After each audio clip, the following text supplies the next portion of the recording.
Hey, sports fans, it's the Fans First Sports Network, FFSN. My name is Brian Anthony Davis, and I am so proud to be talking about a brand new show here to the network, and it's a special one for me. So, if you are a fan of sports or professional baseball, you are going to love this weekly show that we have here. It is called Planes, Trains, Buses, and Ballparks, and it's all about the baseball experience from a man who has spent 50 plus years in the business. It is Frank Coppenbarger, and he is here today. Frank, I am so glad to be with you, and welcome to the network.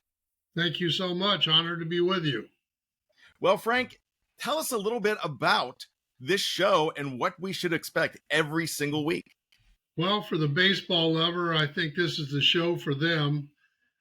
Each week, we'll be bringing an exciting guest that'll have their own story to share with us about their career in baseball. It could be the minor leagues, it could be the major leagues, it could be a Hall of Famer. There'll be former players, managers, coaches, umpires, front office executives. We've had promotions people. We've had athletic trainers, clubhouse managers, travel directors. Even had the bat boy on one time in my previous network show, and going to bring a lot of very good guests, I believe, to the show, and they'll all have great stories to tell, and I hope the fans will enjoy it. Well, Frank, I am so excited because I am a longtime baseball fan as well. And the thing is, all I know is I go to the park, I watch the game, I watch the transactions, I watch what happens, but I don't know what goes on behind the scenes. And that's where the magic is. That's why we buy books. That's why we listen to these shows. And you have had a front row seat to this for over 50 years. Tell us about your experience and where you've been in professional baseball.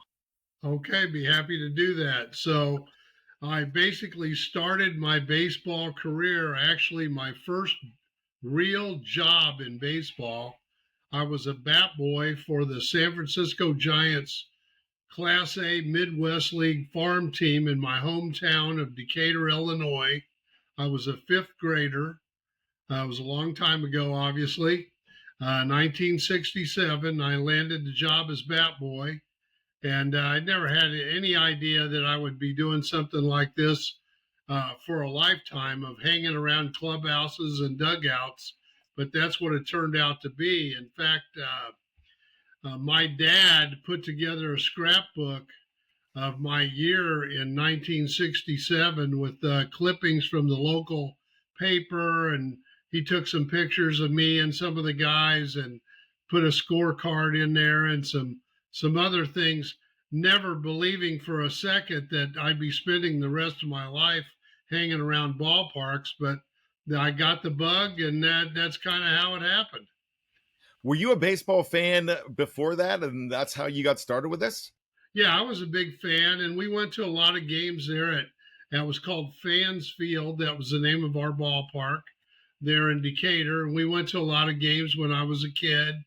And, I kept seeing the bat boy on the field and just kind of wishing I'd have an opportunity to do that.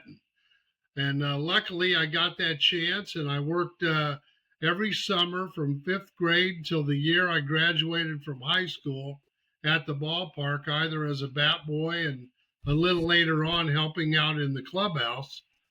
And that's where I really got the bug to be in baseball. After I graduated from high school, ironically, that same year, we lost our team and they tore our old dilapidated ballpark down. So baseball was done in Decatur, Illinois. And I never really thought I seriously would have a chance to be in baseball. Went to school for a couple years, and I really missed baseball. And I decided to try to get any way I could. And I landed an opportunity in 1977 in Davenport, Iowa, working again in the Midwest League. I was the equipment manager for the Quad City Angels. And that really helped me a lot. That was an Angels farm team. I got an opportunity to get my foot back in the door. I worked 2 years with the Angels. A lot of these things are breaks that come along the way, and when you get an opportunity, you got to make the most of it. Well, as I said, I worked 2 years with the Angels, 1 year in Davenport, Iowa, and the next year in Salinas, California. And the third year, I was supposed to go to their AAA farm club in Salt Lake City. And at the last minute, the job fell through, and I was sort of left with nothing. But fortunately for me, the year before, the St. Louis Cardinals moved their AAA team to Springfield, Illinois, which was only 30 miles from my hometown. So I went over there and I met the owner of the ball club, and he hired me to run the clubhouse, and I got a chance to work there for the Cardinals in the minor leagues, and that was 1979, 80, and part of 81. And then, if you recall, 1981 was the first real strike in Major League Baseball.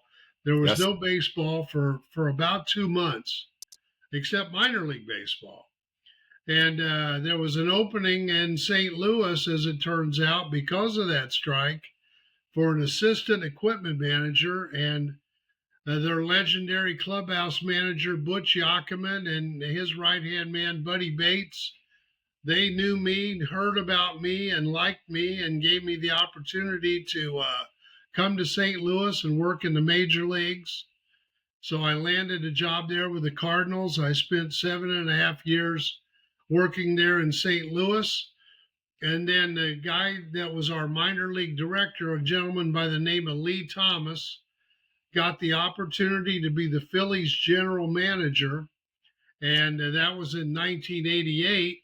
And at the end of that year, just prior actually to the 1989 season, he called me and offered me a job as the head clubhouse and equipment manager for the Philadelphia Phillies. So we packed up and moved to Philadelphia, and I spent, basically a little over 30 years with the Phillies, first as clubhouse manager. And then later on, I had a dual role where I was in charge of the clubhouse and also the director of team travel. So I did both jobs for close to 20 years at the same time. And that's where all the gray hair in my top of my head came from. But anyway, a long time in baseball. I'll tell you a quick story about my first year there in Decatur, which I think kind of ties in to a lot of what my show will be about, which is relationships and experiences. In 1967, my first year as bat boy, my very first game working, we played a team called the Wisconsin Rapids Twins, which obviously was a Minnesota Twins farm club. And the right fielder on that ball club had a big night on opening night there at the ballpark in Decatur. He was 4 for 5, hit a home run, and he was definitely the star of the game. And that guy's name was Charlie Manuel. Now, fast forward 41 years later, Charlie and I are standing next to each other in the Phillies dugout with 2 outs in the ninth inning, about to win the 2008 World Series. So that's kind of tells what baseball can be about, and a lot of what baseball is, which is relationships and experiences. And I'm going to draw on all those relationships. I've made so many of them over the years and have them as guests on my show. All right. So I'm doing the math in my head, and I'm thinking that you have had, 7 trips to the World Series and 2 rings? Actually 6 trips to the World Series. Okay. I got 3 with the Cardinals and 3 with the Phillies. We won it in 82 with St. Louis, and then in 2008 with the Phillies. The other 4 times we fell a little bit short, but we made it. So 6 World Series is pretty special. And to be closer than the front row, to have a seat right down there on the bench is pretty special. You know, it's a little different now. I'm just about to get my postseason tickets for Phillies games later today. And times have changed. I used to get paid to sit in the dugout, and now I got to buy tickets and sit in the stands. So life is a lot different. That's funny. Now, boy, talk about getting spoiled quickly because 82, 85, 87, that's 3 trips in what, 5 years to the World Yes. Series. Well, we had a good run, and it was special times. And in fact, just recently, we a couple weeks ago, we were invited back to St. Louis for a reunion of the 1985 National League Championship Ball Club, and great to see all those guys. And it was a good run. And you start to get spoiled, as you said. I got there in the middle of 1981 season, so my first major league season full year was 1982, and we won the World Series. You start like that. There's only one way to go, unfortunately, when you start at the top. But I've been lucky to have been a part of 6 of them. It's pretty special. Yeah, and in 82, your team beat a hometown hero of mine. I'm from Johnstown, Pennsylvania, and Pete Vukovich, who was the Cy Young Award winner, was on the mound. That's And right. and Yep, if we you're a did. fan of the and if you're a fan of the movie Major League, he's Cleet Hayward or something.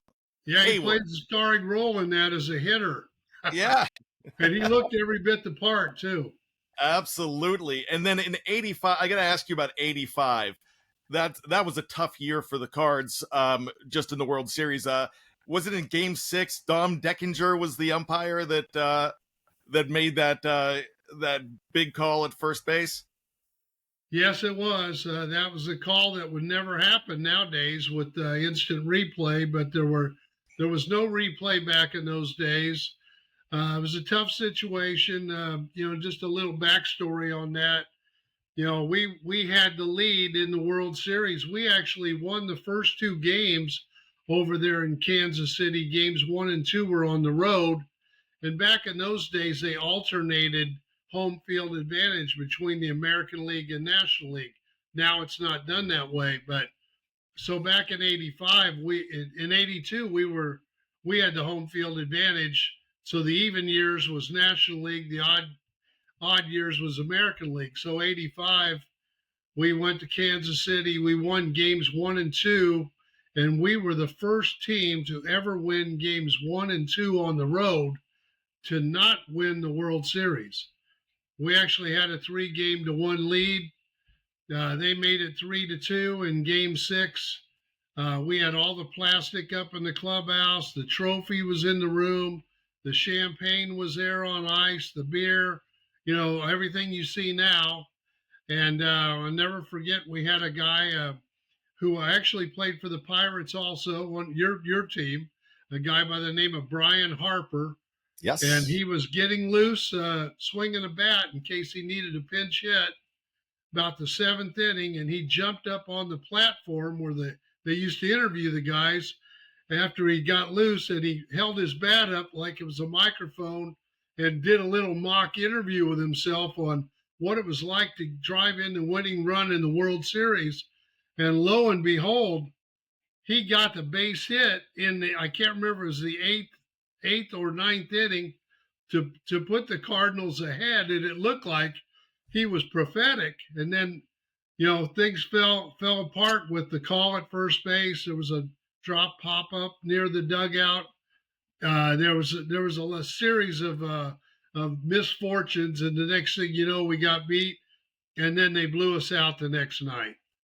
But that was a really good ball club and a close team, and we had a huge turnout at the reunion in St. Louis, which is a real testament to what kind of guys they were and how much they liked each other.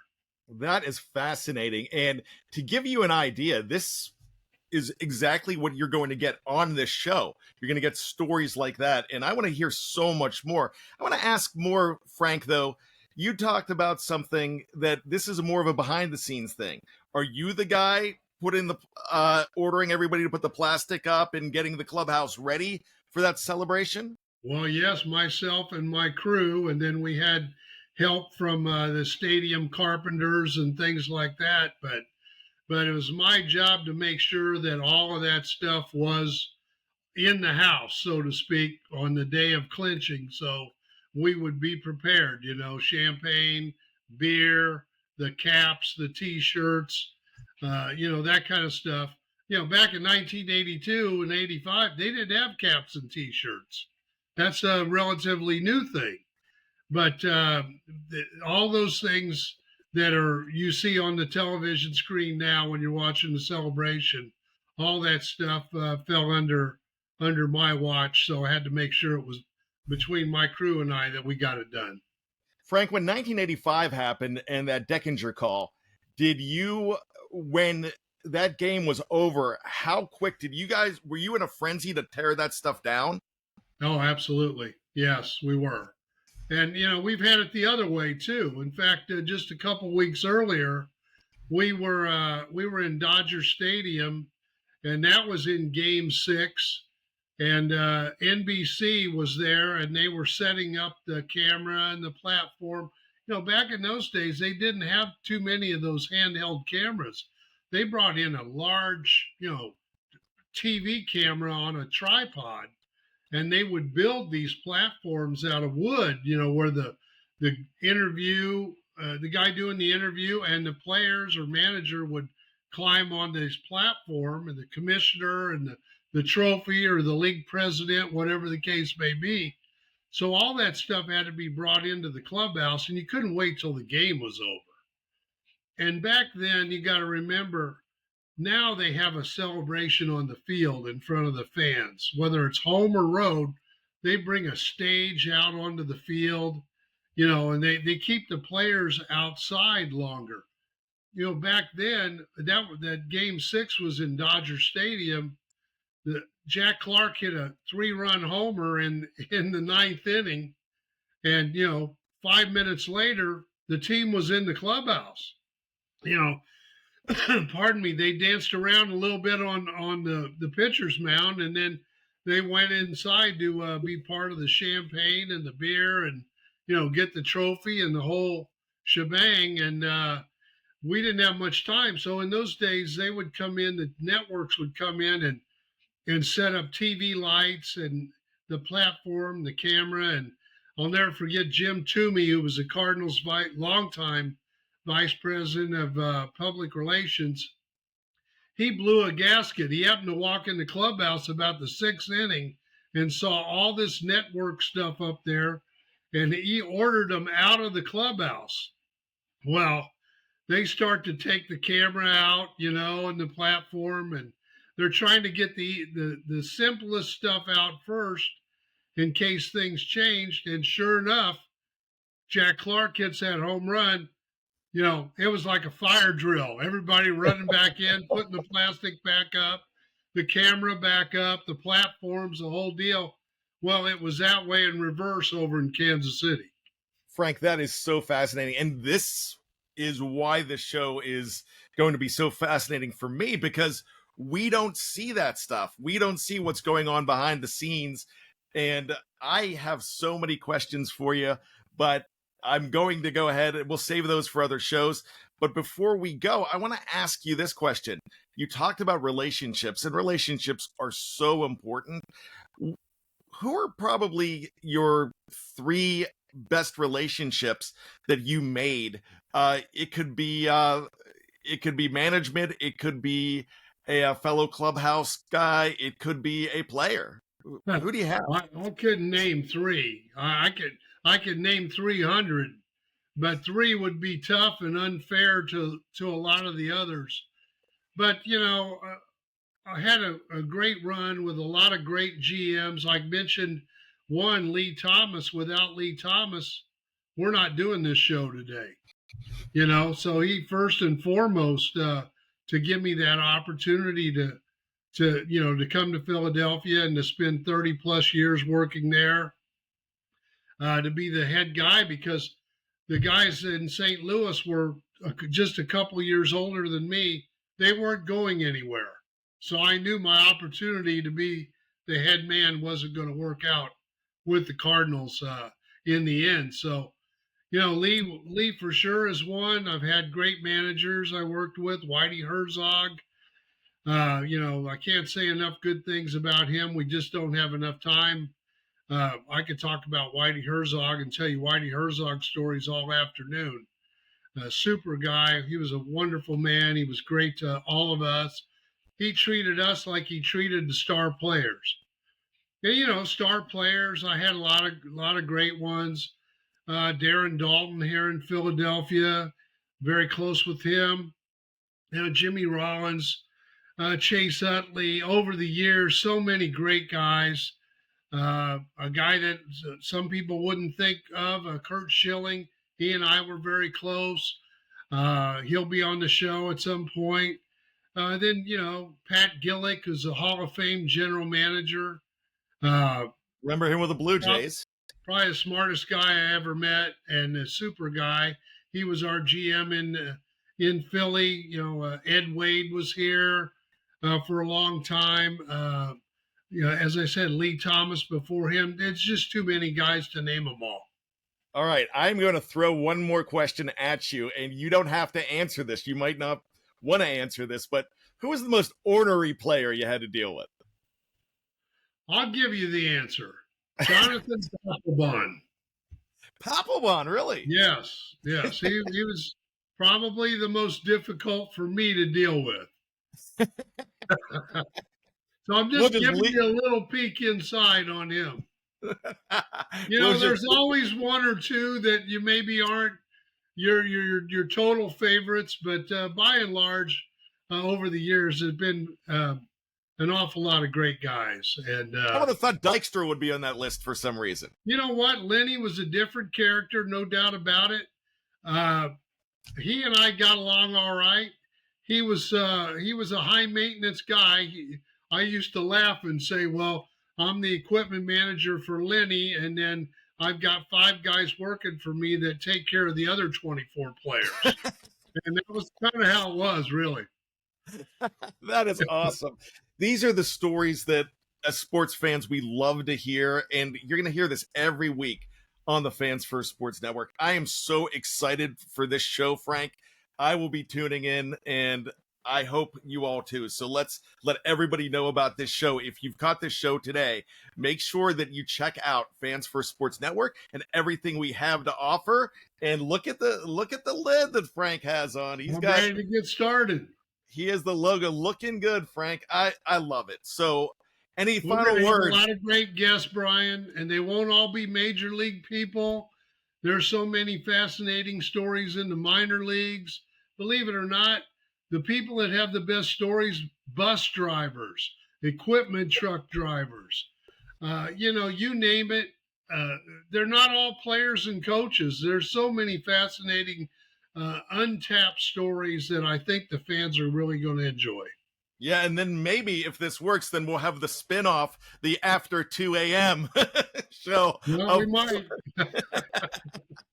We might.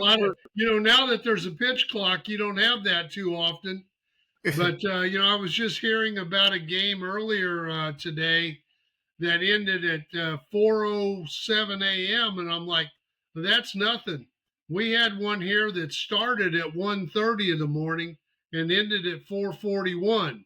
Now they have rules against that now, thank goodness, but they didn't then, and that was a crazy night. All right, that sounds great, Frank. Anything final you want to say? No, I'm looking forward to it. I'm going to start with a really special guest on the first show with a guest, and then we're going to have a great lineup, and I'm looking forward to having them all on. All right, this is fantastic. Once again, welcome to FFSN, and make sure that you out there listening and watching, check out us on social media. Go ahead, wherever you download your favorite podcast, wherever you find your favorite sports videos, make sure you check out Planes, Trains, Buses, and Ballparks. It's brand new here to FFSN, but it will be here a while. This is something that you got to hear. I learned a few things today, and probably when we hang up, I'm going to ask Frank a million more questions. Frank, thanks again. My pleasure, and good to be on board. All right, for Frank Coppenbarger, my name is Brian Anthony Davis. Thank you so much for listening, and we will see you soon.